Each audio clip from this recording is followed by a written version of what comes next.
प्रिय छात्र छात्राओं, आज हिंदी साहित्य की कक्षा में हम सरयू का जो रहीम जी है, रहीम जी का पाठ है वो पढ़ेंगे। रहीम जी भक्ति काल के प्रमुख कवि है। हिंदी साहित्य का संक्षिप्त इतिहास जब आपने कक्षा 11 में पढ़ा था तो उसमें भक्ति काल में रहीम जी को भी हमने पढ़ा था। रहीम जी भक्ति काल के प्रमुख कवि हैं। इनका जो नाम है अब्दुल रहीम खाना खान है और इनको हिंदी साहित्य जगत में रहीम के नाम से जाना जाता है। रहीम का जन्म जो है 1556 ईस्वी में लाहौर में बैरम खां के घर हुआ था। छात्रों, बैरम खां नाम तो आपने पहले भी सुना होगा, सुना है ना। इतिहास में अकबर के संरक्षक बैरम खां को पढ़ा होगा आपने, यानी कि सम्राट अकबर का पालन पोषण करने वाले बैरम खां, और उन्हीं के संतान थे रहीम जी, जिनका जन्म सन 1556 ईस्वी में लाहौर में हुआ और इनका निधन जो है लगभग सन 1626 ईस्वी में हुआ। और बाद में इनको उपाधि जो मिली वो मिर्जा खान की उपाधि से नवाजा गया, जो शाही दरबार में सिर्फ युवराज को दी जाती थी। इससे हमें पता चलता है कि उसमें रहीम जी की जो स्थिति दरबार में थी वो बहुत अच्छी थी। इनकी जो प्रमुख रचनाएं हैं वो इस प्रकार से है: रहीम दोहावली या सतसई, बरबेलाई का भेद, मदनाष्टक, रास पंचाध्यायी, श्रृंगार सोठा, खेत कोतु, नगर शोभा, ये इनकी प्रमुख रचनाएं हैं। और इनकी जो भाषा है वो इनकी जो प्रमुख भाषा इन्होंने अवधी और ब्रज में लिखा है। और ये मुसलमान थे, लेकिन मुसलमान होते हुए भी ये श्री कृष्ण के प्रिय भक्त थे, यानी इनके जो इष्ट देव थे वो श्री कृष्ण थे। और इन्होंने अपना जो काव्य लिखा है वो लगभग श्री कृष्ण से के आसपास ही सीमित होता हुआ लगता है। इसके अलावा इन्होंने नीति पर भी अनेक दोहे लिखे हैं, जो जिसमें यानी लगभग 1500 ईस्वी में जो लिखे गए, 1600 ईस्वी में लिखे गए दोहे आज भी हमारे जीवन में उतने ही प्रासंगिक है जितने उसमें थे। और सबसे बड़ी बात ये कि मुसलमान होते हुए भी हिंदू धर्म के प्रति बहुत ही विनम्र थे। और प्रमुख जो इनकी भक्ति काल की जो प्रमुख शाखा है कृष्ण भक्ति शाखा, उसके एक प्रमुख कवि रहे हैं। तो छात्रों, आज हम रहीम जी के दोहे पढ़ेंगे। रहीम जी के दोहे नीति से संबंधित है और इन्हीं नीति और भक्ति से संबंधित दोहों का हम अध्ययन करेंगे। तो अब पढ़ते हैं अपने रहीम जी के दोहे। अच्युत चरण तरंगिनी, शिव सिर मालती माल, हरि न बनाओ सुरसुरी, की जो इंदव भार। यहाँ रहीम जी जो माँ गंगा की स्तुति करते हुए कहते हैं कि अच्युत चरण तरंगिनी, अच्युत भगवान विष्णु को कहते हैं, चरण तरंगिनी यानी उनके पैरों से निकलने वाली गंगा, और शिव सिर मालती माल, और भगवान शिव के शीश पर मालती माला के समान विराजमान रहती माँ गंगा। तो वो माँ से वरदान मांगते हैं कि हरि न बनाओ सुरसुरी, कि हे माता गंगा मुझे आप हरि न बनाओ, अगर मुझे तारना हो तो आप मुझे हरि न बनाना। कि जो इंदो भाल, कि मुझे आप शिव बनाना, हरि क्यों नहीं बनाना, क्योंकि हरि के पैरों से गंगा निकलती है।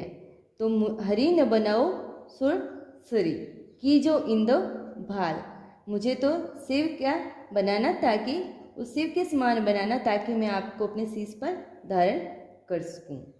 पौराणिक आख्यान के अनुसार जब गंगा जो है धरती पर आई तो उनका वेग अत्यधिक था, तो वो विष्णु भगवान के पैरों से उंगलियों से निकलकर जब धरती पर आने लगी, तब सबसे पहले कहते हैं कि भगवान शिव ने उनको अपने शीश पर धारण किया और उनका वेग कुछ कम हुआ, फिर वो माँ धरती पर माँ गंगा अवतरित हुई। तो इसलिए उन्होंने कहा है कि हे माता गंगा, आप मुझे उन शिव के समान बनाना ताकि मैं आपको अपने शीश पर धारण कर सकूं। आगे वाला दोहा है, नीति का दोहा है, अमी पियावत मान बिनु रहीमन मोहि न सुहाय, मान सहित मरिबो बलो जो विष दे भुलाए। रहीम जी कहते हैं अमी यानी अमृत, अमी पियावत मान बिनु, अगर कोई बिना मान सम्मान के घर पे, किसी के घर पे अमृत भी कोई पिला दे तो रहीमन मोहि न सुहाए। रहीम जी कहते हैं कि मुझे ये नहीं सुहाता है कि जहाँ मान सम्मान ना हो, वहाँ से अगर अमृत भी मिले तो वहाँ नहीं जाना चाहिए। मान सहित मरिबो भलो जो विष दे भुलाए, और जहाँ पर मान सहित अगर कोई बुला करके विष दे दे तो वो भी अच्छा है। जैसे अपने इसको सामान्य उदाहरण में लें तो हम देखते हैं कि जो रेल होती है वह भी जब तक उसका जो सिग्नल है वो झुक कर उसको आने के लिए मान सम्मान सहित आगे बढ़ने के लिए नहीं कहता है, तब तक वो रेल भी आगे नहीं बढ़ती है। और हम तो फिर सोचने समझने वाले इंसान हैं, तो हमें जहाँ पर हमारा मान सम्मान ना हो उस जगह हमें नहीं जाना चाहिए। ये नीति के अंतर्गत रहीम जी कहते हैं। कदली सीप भुजंग मुख स्वाति एक गुण तीन, जैसे संगति बैठिए तैसाई फल दी। यहाँ पर रहीम जी संगति के बारे में कह रहे हैं कि कदली सीप भुजंग मुख स्वाति एक गुण तीन। कदली यानी केला, सीप जो सीप होती है, और भुजंग मुख यानी सांप का मुख। स्वाति एक गुण तीन, स्वाति एक नक्षत्र होता है और उस समय बरसने वाली पानी की बूंदें, स्वाति नक्षत्र में बरसने वाली पानी की 3 बूंदें जो एक कदली के अंदर जाती है, दूसरे सीप के अंदर और तीसरी भुजंग के मुख में। तो तीनों का जो है वैसा ही संगति, जैसी उनकी संगति होती है वैसे ही वो बन जाती है। कैसी कि कदली के मुख में जो बूंद जाती है वो कपूर बन जाती है, सीप के मुख में जो जाती है वो मोती बन जाती है, और भुजंग के मुख में जो जाती है वह जहर बन जाती है। तो जैसी संगति बैठिए तैसाई फल दी। पानी की बूंदें हैं वो, उनका गुणधर्म एक जैसा है, लेकिन जो जैसे जिसके साथ रहती है उसका स्वभाव वैसा ही हो जाता है। यानी कदली के मुख में जाने से कपूर, सीप के मुख में जाने से वही पानी मोती, और वही पानी जब भुजंग मुख में चला जाता है तो वह जहर बन जाता है। इसी तरह रहीम जी कहते हैं कि हमें अपनी संगति का ध्यान रखना चाहिए। हम जैसे लोगों के साथ बैठते हैं वैसे ही हो जाती हैं। अब इसका ही उल्टा जब अपने 7वां जो दोहा है वो पढ़ेंगे, 7 नंबर दोहा, वहाँ इससे ही संबंधित ऐसे ही कुछ मिलती जुलती बात 7 नंबर दोहे में रहीम जी कह रहे हैं। तो हम पहले 7 नंबर दोहा पढ़ते हैं। चंदन विष व्याप्त नहीं, जो रहीम उत्तम प्रकृति का करी संगत कुसंग। चंदन विष व्याप्त नहीं, लपटे रहत भुजंग। तो यहाँ पर रहीम जी कहते हैं कि जो रहीम उत्तम प्रकृति का करी संगत कुसंग, जो व्यक्ति बहुत उत्तम प्रकृति का है उसका कुसंग भी कुछ नहीं बिगाड़ सकता, यानी बुरी संगति भी उसका कुछ नहीं बिगाड़ सकती। चंदन विष व्याप्त नहीं, लपटे रहत भुजंग। रहीम जी कहते हैं कि चंदन के पेड़ों के चारों ओर सांप लिपटे हुए रहते हैं, फिर भी जो है चंदन अपनी सुगंध नहीं छोड़ता है, उनका विष धारण नहीं करता है। लेकिन व्यक्ति सबसे पहले बहुत उत्तम प्रकृति का होना चाहिए। अगर उत्तम प्रकृति का नहीं है तो उत्तम प्रकृति का है तो उस पर किसी संगत का, कैसी भी संगति के बीच में बैठे उस पर असर नहीं होता। लेकिन हम जैसे सामान्य लोग होते हैं, हम जैसी हमारी जैसी संगति होती है वैसे ही हम धीरे धीरे सोचने लगते हैं बच्चों, और वैसा ही हम अपना व्यवहार भी वैसा ही कर लेते हैं। इसलिए हमें बुरी संगत से हमेशा बचना चाहिए। अब वापस से 4 नंबर दोहा। कही रहीम संपत्ति संगे बनत बहुत बहुरीत, विपत्ति कसोटी जे कसे ते ही सांचे मीत। इसी तरह रहीम जी कहते हैं कि जब हमारे पास बहुत सारा धन हो, संपत्ति हो, तब बहुत सारे लोग हमारे बहुत विधियों से हमारे अपने बन जाते हैं, हमारे साथ संबंध बनाते हैं। विपत्ति कसोटी छे कसे ते ही सांचे मीत। लेकिन जब हमारे ऊपर विपत्ति आई हुई हो, समय बुरा चल रहा हो, उस समय जो खरे उतरे वही हमारे सच्चे मित्र होते हैं। आगे रहीम जी कहते हैं कि काज परे कछु और है, काज सरे कछु और, रहीमन भमरी के भये नदी सिरावत मोर। यहाँ पर रहीम जी असरवादी लोगों पर तंज कस रहे हैं। काज परे कछु और है, जब किसी को किसी से कार्य हो तो वह कुछ और बन जाता है, यानी उसके लिए बहुत अच्छा बन जाता है, जी हजूरी करते हैं। काज सरे कछु और जब उसका कार्य निकल जाता है तब असरवादी लोग जो होते हैं वो दूसरों को पूछते भी नहीं हैं। रहीमन भमरी के भय नदी सिरावत मोर। यहाँ उदाहरण इन्होंने दिया है कि जिस तरह जब दूल्हा होता है उसके सिर पर जो तलंगी बांधी जाती है वो उसकी पहले पूजा पाठ होती है, उसको बहुत दूल्हे के सिर पर बिठाया जाता है, और जब विवाह हो जाता है यानी कार्य पूर्ण हो जाता है तो उसी को क्या करते हैं कि उस मोर को नदी में बहा देते हैं। यानी जब तक कार्य था उससे तो उसकी पूजा पाठ हुई और जब कार्य खत्म तो वो नदी में उसको बहा दिया। तो इस तरह से असरवादी लोगों के बारे में बताया गया है कि असरवादी लोग ऐसे ही होते हैं। इस दोहे में दृष्टांत अलंकार है। खेर खून खांसी खुशी, बेर प्रीति मदपान, रहीमन दाबे ना दबे जानत सकल जहान। रहीम जी कहते हैं कि खेर यानी हमारी खुशी, खून रक्तपात, और खांसी और खुशी, बैर दुश्मनी, और प्रीति अपनापन, और मद्यपान यानी व्यसन किसी प्रकार का, यह दबाए से भी नहीं दबते हैं। रहीमन दाबे ना दबे जानत सकल जहान की, यानी सबको इन सब चीज़ों का सबको पता चल ही जाता है चाहे हम कितना ही दबाने की कोशिश करें।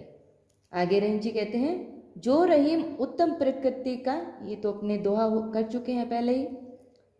आगे का दोहा है 8 नंबर। जो रहीम गति दीप की, कुल कपूत गति सोए, बारे उजियारे करे बड़े अंधेरो होए। यहाँ रहीम जी ने कुल के दीपक, जो कुल दीपक यानी जो पुत्र होता है उसकी और दीपक की एक समान व्याख्या करके उदाहरण पेश किया है कि जो रहीम गति दीप की, कुल कपूत गति सोए। कि रहीम जी कहते हैं कि एक दीपक की गति और कुल में उत्पन्न हुए कपूत की गति एक जैसी ही होती है, उनसे हमें एक जैसा सा व्यवहार ही मिलता है। कि जब दिया घर में दीपक जलाया जाता है तो उजाला होता है, उसी तरह किसी घर परिवार में जब पुत्र उत्पन्न होता है तो बहुत खुशियाँ मनाई जाती है। बारे उजियारे करे बड़े अंधेरो होए। बारे यानी जैसे जैसे बड़ा होता है, जो घर में उत्पन्न हुआ पुत्र बड़ा होता है, अगर वो कुपूत है तो वो हमारे लिए, परिवार के लिए संकट ही उत्पन्न करता है। बारा उजियारे करे बड़ो अंधेरो होए, यानी जैसे जैसे वो पुत्र बढ़ता जाता है और उसे कुपुत्र पुत्र होता है, उसे परिवार में संकट ही आते हैं। उसी तरह दीपक जब बढ़ता है बड़े अंधेरो होए, यानी यहाँ पर बड़े शब्द में सलेस अलंकार है। बढ़ना यानी उसका पुत्र का तो बड़ा होना से घर परिवार संकट में पड़ता है, जीवन में माता पिता के जीवन में अंधकार पड़ता है। और उसी तरह दीपक भी जब बढ़ जाता है, इसके दो अर्थ हैं बढ़ने के भी। एक तो यानी उसकी लो बहुत तेज होती है तो उससे कालिख लगती है, और दूसरा बढ़ा यानी बुझना, उसके बुझने से अंधेरा होता है। आपने स्थानीय भाषा में भी सुना होगा कि जब घर में भगवान के आगे दीपक जलाया जाता है तो उसको दीपक बुझना नहीं कहते, उसको दीपक बड़ा होना कहते हैं। तो यही अर्थ है कि जैसे जैसे कुपुत्र बड़ा होता जाता है वैसे वैसे उसका अंधकार बढ़ता जाता है जीवन में। इसी तरह जब दिया दीपक बढ़ जाता है यानी बुझ जाता है तो अंधकार बढ़ जाता है। आगे रहीम जी कहते हैं, रहीमन ओछे नरण सो बेर बलो न प्रीत, काटे चाटे स्वान के दो भांति विपरीत। यहाँ रहीम जी कहते हैं कि ओछे व्यक्तियों से, जिनका कोई अच्छा व्यवहार नहीं, उनसे न कोई दुश्मनी अच्छी होती है और ना ही उनसे स्नेह या अपनापन अच्छा होता है। जैसे यहाँ उदाहरण रहीम जी देते हैं कि काटे चाटे स्वान के दो भांति विपरीत, कि जब जो कुत्ता होता है वो चाहे काट रहे और चाहे उस घाव पर चाटे, पता नहीं चलता कि कब वो काट जाए, तो उसका दोनों भांति ही उससे दूर ही रहना चाहिए। यानी दुर्जन व्यक्तियों से हमें हर हाल में दूरी बनाए रखनी चाहिए। आगे रहीम कहते हैं, रहीमन धागा प्रेम का मत तोड़ो चटकाए, टूटे से फिर ना जुड़े, जुड़े गांठ पड़ी चाय। रहीम जी कहते हैं कि जो स्नेह का बंधन होता है, जो स्नेह का रिश्ता होता है, वो हमें जल्दी से तोड़ना नहीं चाहिए। टूटे से फिर ना जुड़े, टूटे गांठ पड़ जाए, कि टूटने के बाद में वो जिस तरह से अपने धागे को तोड़ दें, उसको वापस जोड़ना हो तो कैसे जोड़ेंगे, कैसे जोड़ेंगे बच्चों? उसमें गांठ लगाकर ही छोड़ेंगे। इसी तरह अगर आपसी स्नेह के कोई संबंध है, उनमें अगर हम उनको तोड़ देते हैं तो वापस से फिर वैसा मन नहीं मिलता, उनमें कहीं न कहीं आपस में एक मलिनता रह जाती है। तो रहीमन धागा प्रेम का मत तोड़ो चटकाए, टूटे से फिर ना जुड़े, जुड़े गांठ परी चाय।